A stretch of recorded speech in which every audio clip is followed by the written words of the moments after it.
Assalamualaikum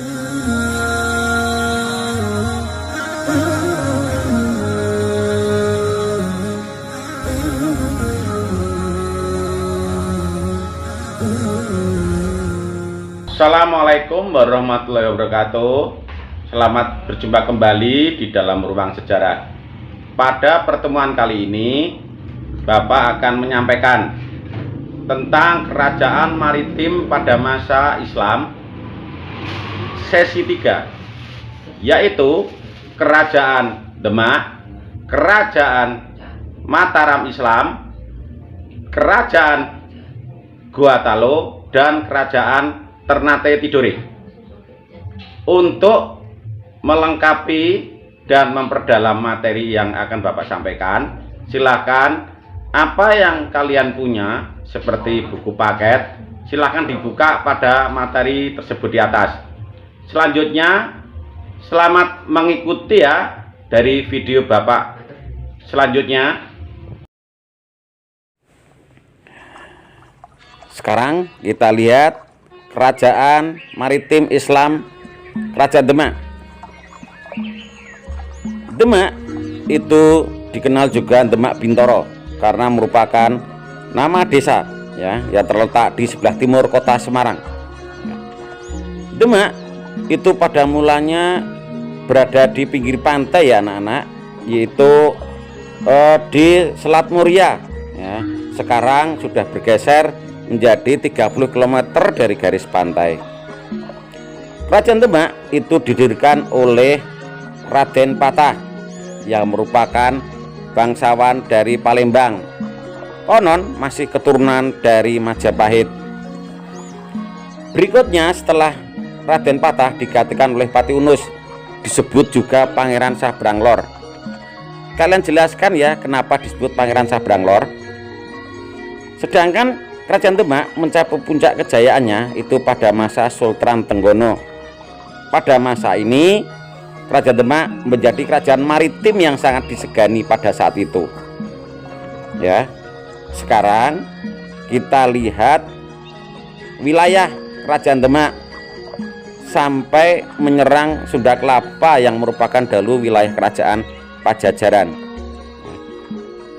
Kerajaan Demak itu bisa tumbuh dan berkembang juga tidak lepas dari peran Wali Songo yang pada saat itu sangat berperan dalam penyebaran agama Islam di seluruh tanah Jawa. Namun Kerajaan Demak mengalami masa keruntuhan yang karena disebabkan oleh perang saudara ya.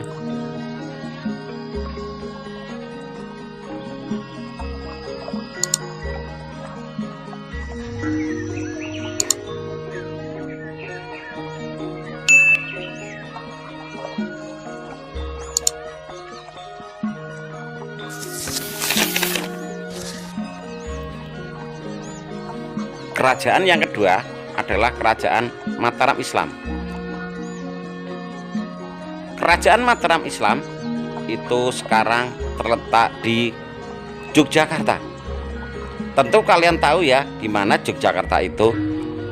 Mataram itu terletak di Kota Gede. Ya. Coba kalau kalian berkunjung di Jogja, cari tahu di mana Kota Gede itu. Mataram Islam itu didirikan oleh Sutawijaya atau lengkapnya Danang Sutawijaya, di mana Sutawijaya ini awalnya memperoleh tanah perdikan dari Sultan Hadiwijaya. Beliau sangat berperan membantu Sultan Hadiwijaya dalam mengalahkan Haryo Penangsang. Sekarang kita lihat silsilah raja-raja Mataram ya.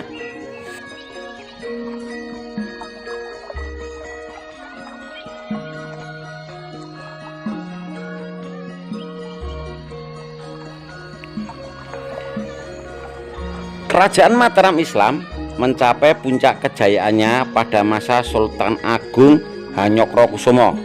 Pada saat ini wilayahnya meliputi hampir seluruh Jawa, ditambah Madura, bahkan sampai di Kalimantan bagian barat, yang waktu kekuasaannya hampir bersamaan dengan datangnya VOC Belanda.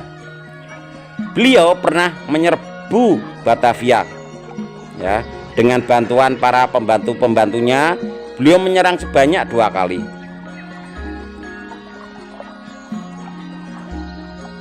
Sekarang kita belajar mengenai kemunduran kerajaan Mataram Islam. Mataram Islam mengalami kemunduran sesudah Sultan Agung Hanyokrokusumo wafat, di mana VOC Belanda sudah mulai campur tangan terhadap pemerintahan kerajaan Mataram, yang pada akhirnya Mataram harus terpaksa dibagi dua, yaitu menjadi Kesultanan Yogyakarta dan Kesultanan Surakarta. Sekarang kita membahas kerajaan Gorontalo atau Kesultanan Makassar. Kerajaan yang berada di Semenanjung Sulawesi bagian selatan ini ada dua kerajaan, yaitu Kerajaan Bone, Wajosopeng, dan Gorontalo, yang letaknya sangat strategis karena terletak di Indonesia bagian timur sebagai pusat perdagangan rempah-rempah. Sekarang kita lihat raja-raja di Kerajaan Gorontalo atau Makassar.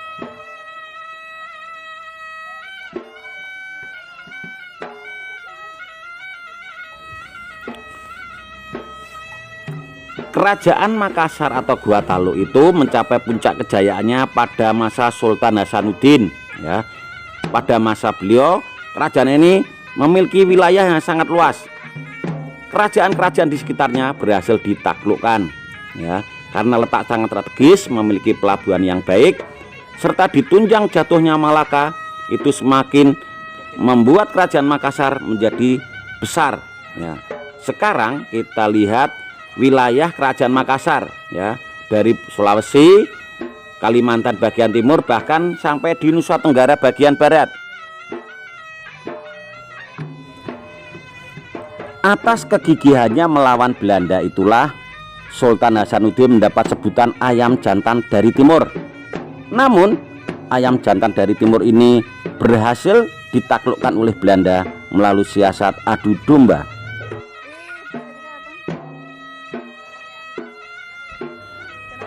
Berikutnya kerajaan maritim yang terakhir, yaitu Kesultanan Ternate dan Tidore. Kalian harus simak terus ya. Kerajaan Ternate dan Tidore. Kerajaan Ternate dan Tidore itu sebetulnya terletak di Kepulauan Maluku, merupakan dua pulau kecil yang berdampingan. Ternate sering disebut dengan Pulau Gapi. Pada awal abad ke-13 merupakan wilayah tempat eksodus dari penduduk yang berada di Kepulauan Halmahera. Selanjutnya kalian simak sendiri ya, gimana itu sejarah asal-usul Ternate.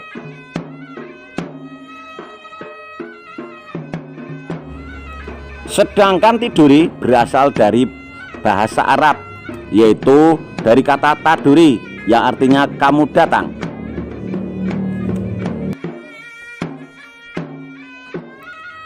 Pada awal perkembangannya, dua kerajaan ini saling bersaing karena merupakan tempat perdagangan rempah-rempah yang banyak dikunjungi oleh warga mancanegara.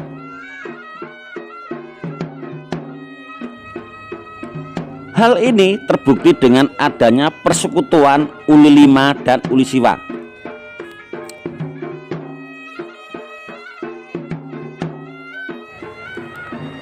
Walaupun pada mulanya dua kerajaan ini saling bersaing, tapi pada masa Sultan Babulah berhasil dipersatukan dan bahkan berhasil mengusir Portugis dari tanah Maluku.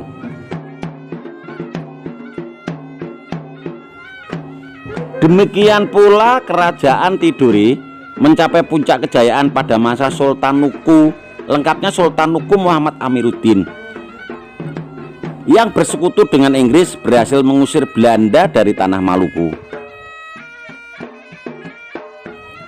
Namun sepeninggal kedua tokoh tadi, kerajaan Ternate Tidore mengalami kemunduran.